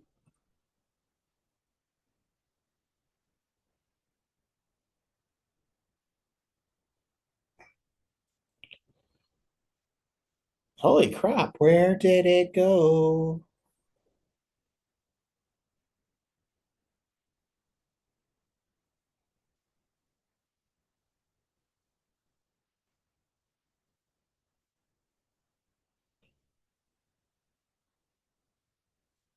That is weird. Okay, hold on.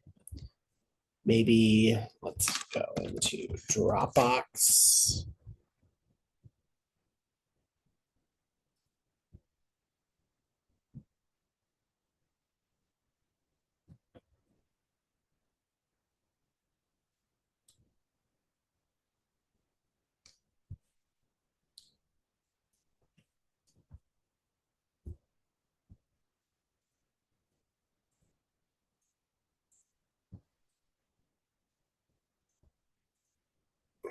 Just want to double check. Everybody's still on board? We're still good?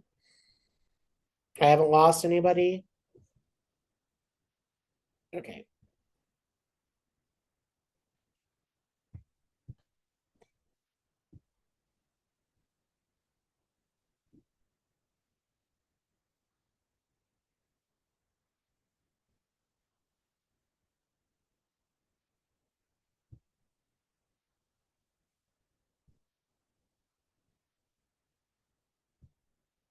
Okay. So we wanted to update the visuals so that they were a little bit more in line with some of the things that I'm doing now.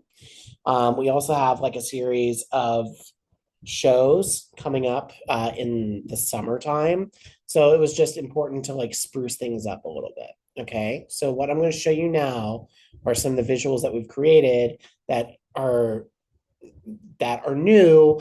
And again, all of these, going back to what we were discussing before, were dictated solely on my branding, the character Bible, as well as my EPK, like the vibes that we wanted.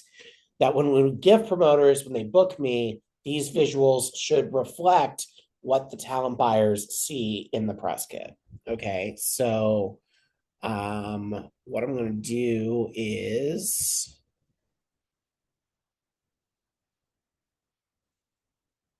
whoops, Zoom. I'm going to share.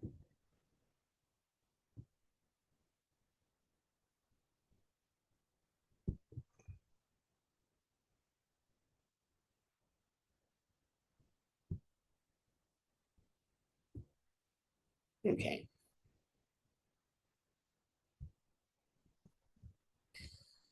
Can everybody see this over here on the right? Okay, cool. So what I did was we took a bunch of logos that had been created that were inspired by like movies and TV shows and things like that that I was really into, and we created these visuals based around that.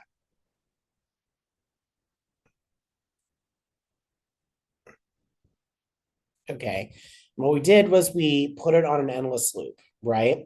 But if you'll notice, right, all these images are all things that I'm kind of into as a person, right?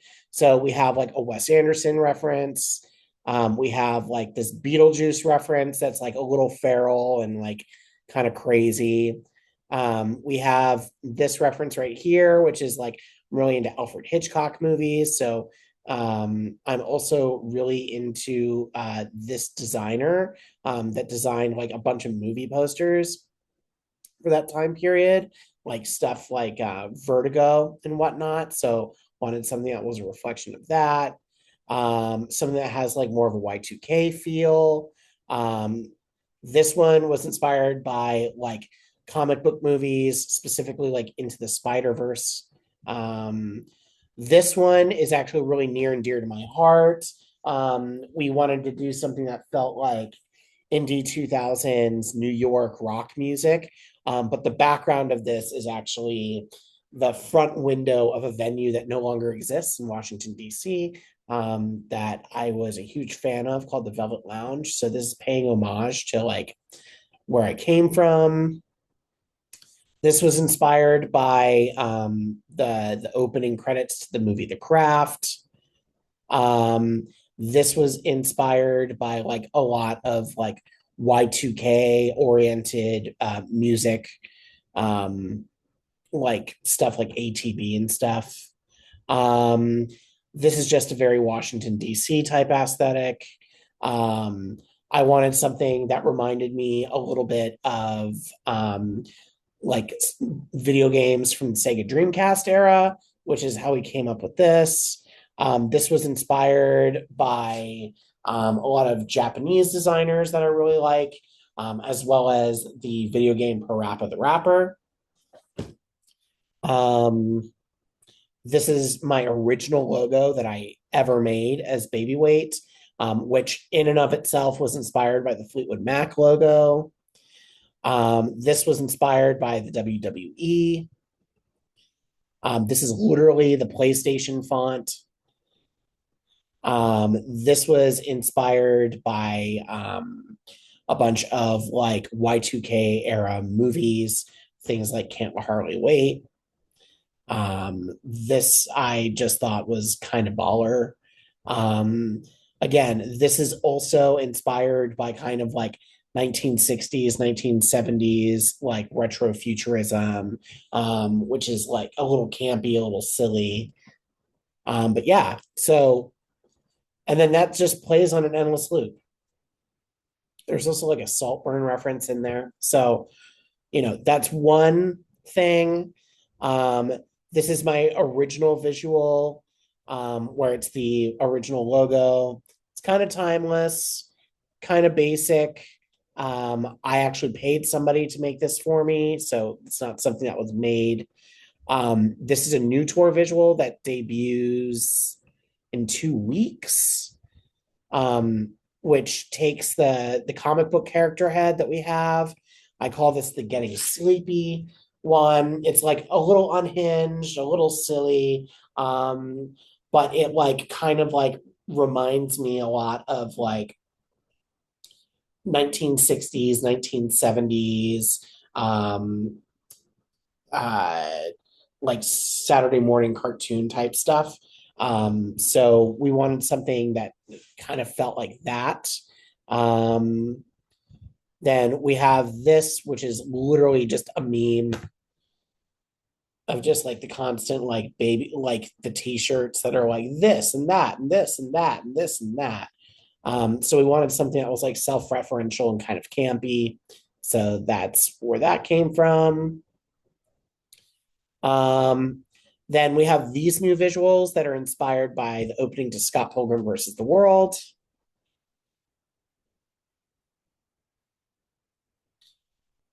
Where it's just like taking like a bunch of old um uh like a bunch of old like film flares and things like that, and then having these like magazine letters just kind of looping and moving, has a little bit of a stop motion vibe to it. And then this, which is the Tony Hawk visual. I wanted something that kind of spun around like it was in a video game.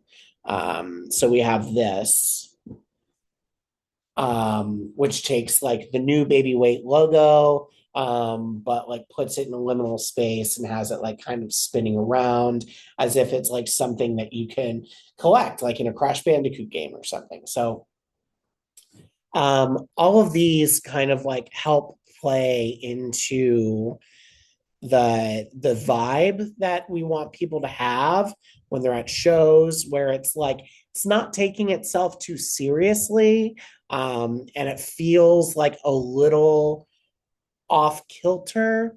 um but ultimately we were looking for like contrast, right? So like maybe the visuals are a little silly, but the music that we're playing has like more substance to it, so that way people can kind of um, have their cake and eat it too, so to speak.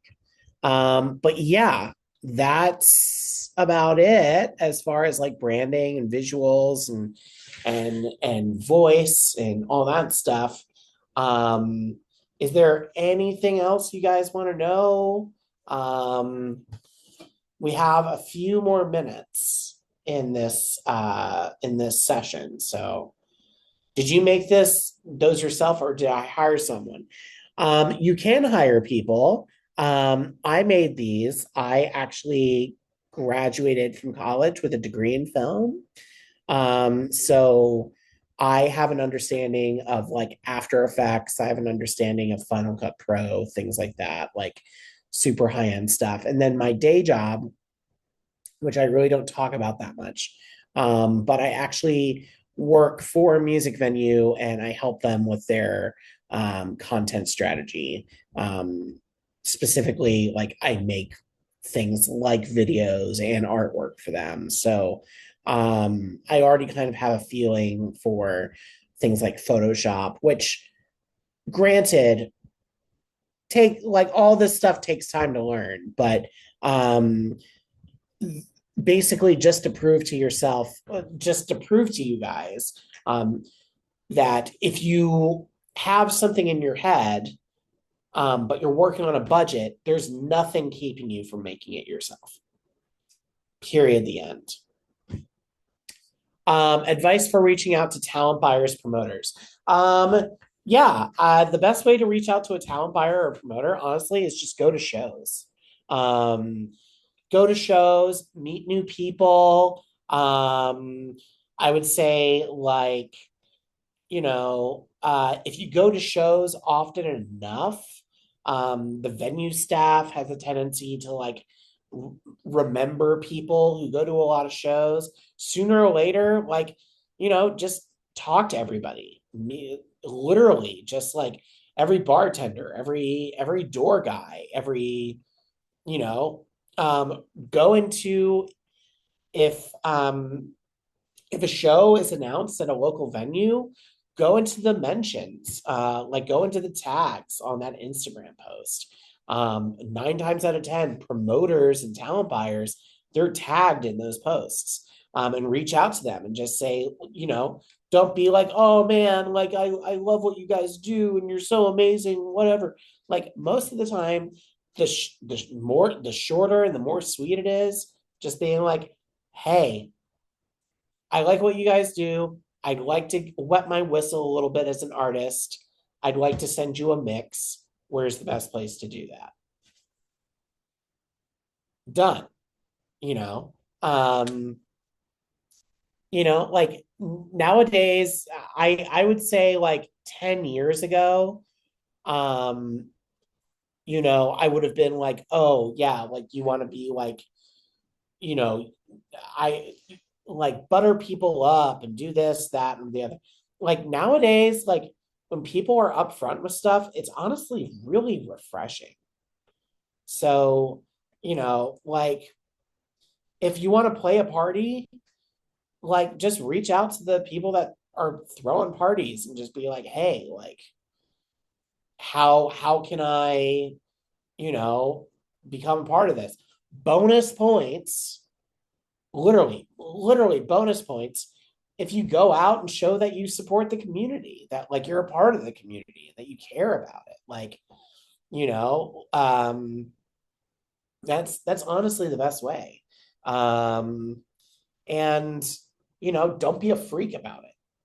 right? Like, uh, not to sound like mean or rude or whatever, but like, you know, if like be cool. There's no other way of putting it. Like just be cool. Um, you know, yeah. Do I have any other jobs, side hustles? Yeah, just answered that.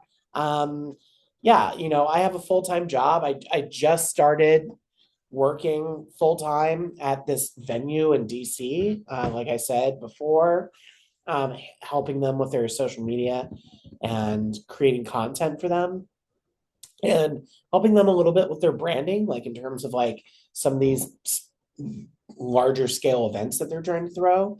Um, but yeah, like even with that, it's like they wanted to throw this party that started at 4 and ended at 2 with like multiple stages, and it was just like, how do we brand this? And literally what I did was I sat down, and not as crazy as the character Bible that I showed you guys or the EPK that I showed you guys, but like literally sat down with a pen and paper and was like, okay, you're trying to achieve X, Y, and Z. How can we do that in a way that feels fun and authentic and without it feeling like trite or whatever? And like honestly, like we just treated it like it was a movie. Like we were trying to get people to buy tickets to it, by treating it like a movie. And so, we recorded a bunch of vignettes with like we created a character and we scripted everything and we shot it like a TV show. We shot it like The Office, honestly. And, just like really we were unafraid to be ourselves and be silly and be stupid. Like the moment that you think you're too cool for school, it's over. When you talk about your team, who is on your team? I have a manager, I have an agent, and I've worked with publicists before on like some other things. But yeah, primarily I have a manager and an agent. My manager handles my day to day. So like things like my release schedule, in terms of like making sure that I get to the show on time when I need to be, and they help me with my itinerary.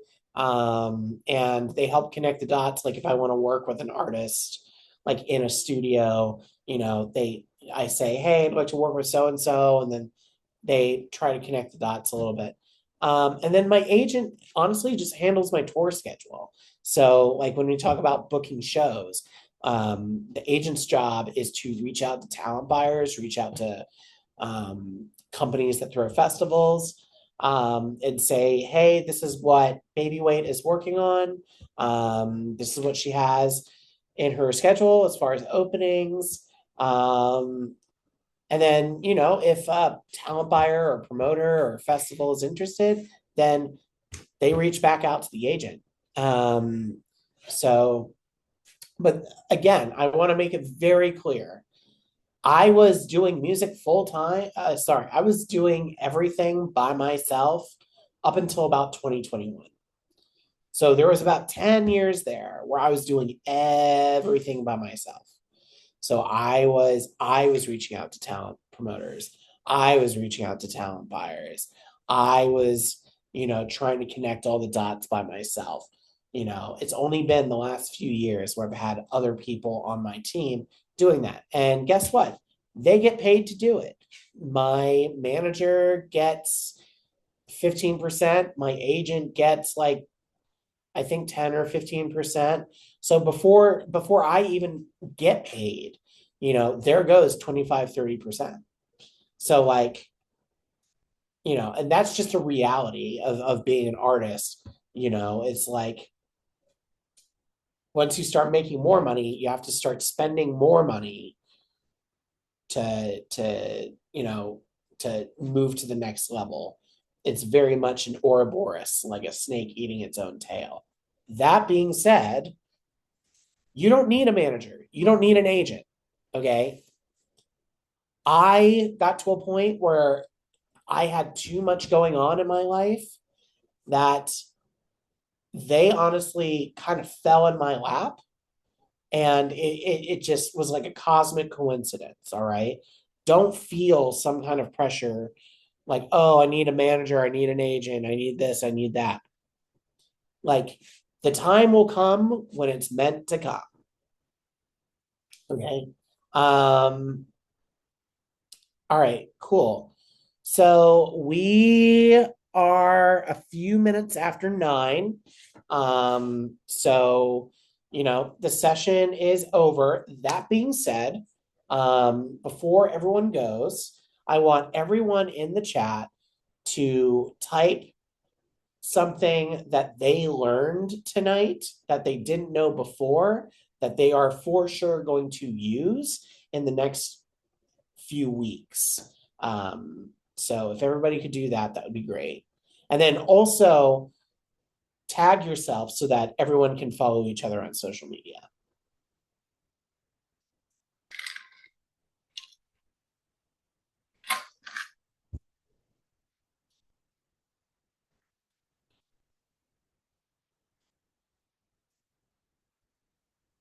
Or not. Like if everybody's exhausted and doesn't and it's whatever. Oh, okay, cool. Didn't know the difference between an EPK and a one sheet, so that was very helpful. Excited to make my character Bible and write my manifesto to clarify my creative direction. Love that. I will work on a one page and get the final draft of my logo done. Love that you're working on a logo. Learned what an EPK is. The more you know. Didn't know what character Bibles were a thing. Super inspired to put mine together. Um, Social media. Already had a one sheet, but so excited to expand and clarify with my character Bible. Love all of those things. Um, Guys, I am so happy and so thankful that you all decided to spend part of your Thursday with me tonight. I can't wait to see what you all do in the future. Feel free. I'm at Babyweight Music on social media. Feel free to shoot me anything that you're working on, anything that you're proud of, especially, like your character Bibles, your manifestos. Like, I always love to see people, thinking outside the box and getting their gears going. So hopefully you all, some of this like really resonated with y'all. A couple of things that I want you to have on your radar next month during Pride Month. I'm going to be doing another session with FEMME House called oh, what happened?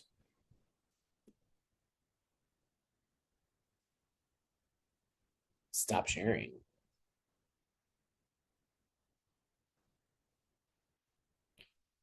That was weird. Um, Goodness gracious, can everyone still see me?